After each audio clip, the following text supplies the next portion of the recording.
short, he sent a letter to the vice president, who sent it to the president of Clairol, who sent back a note saying, let Donna have the time off so she can participate.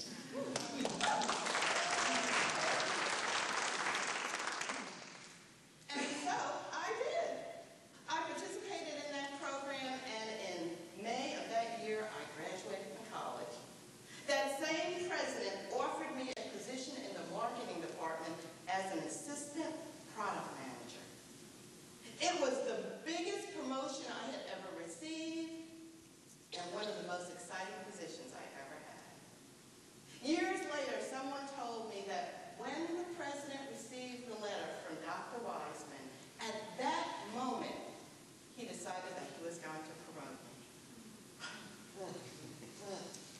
When I think back on that experience, when I think back on that amazing experience, I realize that if it was up to me, it would have never happened. Because I wasn't going to ask. I wasn't going to ask. Not corporate America that I can leave work every day, every Wednesday for 5 months. No, I wasn't going to ask. Someone else had to ask for me, Dr. Wiseman.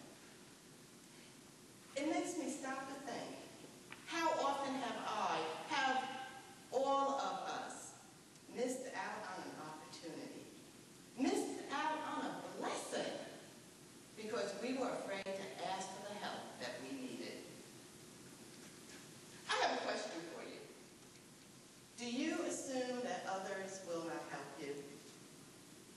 Are you asking for enough help to reach your goals? Nike has their famous slogan. We all know it. Just do it. When it comes to needing help, I've learned, just ask. Just ask. Whether the answer is yes or no, just ask. Your goals deserve that much consideration, don't they? The second life lesson I learned, pursue new endeavors with enthusiasm, regardless of the past. In the early 90s, I went to my first sales conference. Clairol was launching a new product that was going to revolutionize the hair color industry. It was an incredible meeting. There were exciting sales presentations that lasted 3 days. Fabulous dining on excellent food. I love good food. Let me tell you, they had models they had hired to show off the new hair color shades. There were contest prizes and giveaways. It was an event. I remember saying to a coworker, this is incredible. This is an awesome meeting. Donna, they're all like this. I thought in my mind, she must be mistaken. Because this meeting was for a product that was going to revolutionize the industry. They can't all be like this. A couple of years later, that product was discontinued. Clairol was launching another product, and they were having another sales meeting. And this meeting was as elaborate as the last. They had the exciting sales presentations, the prizes, the contests, the giveaways. That other product, that was a distant memory. All the focus was on the new product. All the focus. Now, they didn't say this one was going to revolutionize the industry, no.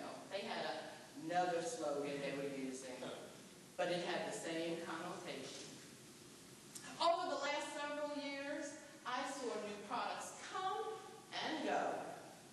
I went to numerous sales meetings. The products, they were always different, but what was always the same was Clairol's commitment that this one is going to be a winner. See, at Clairol, when something failed to meet expectations, they didn't say, we're not trying anything. They sat down, they figured out what worked, what didn't work, and they moved on to the next new project. A valuable lesson for us. What do you do when something doesn't work out?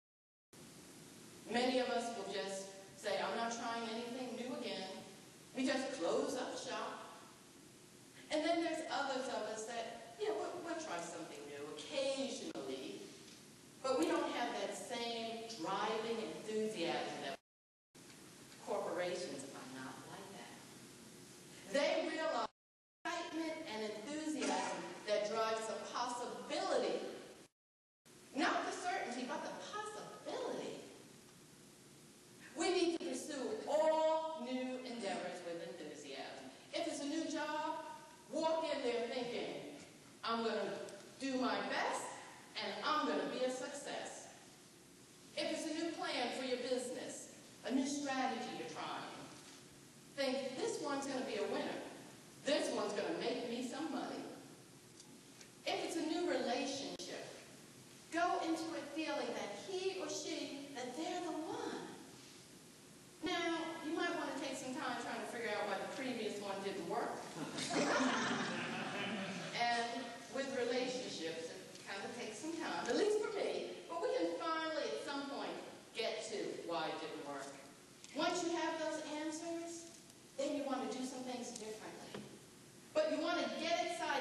Simple as